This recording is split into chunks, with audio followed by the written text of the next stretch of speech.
السلام عليكم. الحمد لله رب العالمين. اتأهلنا للدور 16 بعد عناء طويل، بس أنا كأحمد مسميه كأس الأمم الأفريقية التعادل. لعبنا مع موزمبيق 2-2، لعبنا مع غانا 2-2، لعبنا مع الراس الأخضر النهاردة 2-2. انت بإيدك تجيب جوان، ده في جوان كتير أوي طارت بجد.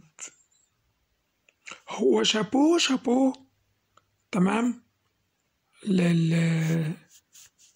اسمه ايه ده المدرب روي فيتوريا، تمام. بسم الله ما شاء الله عليه، الله أكبر.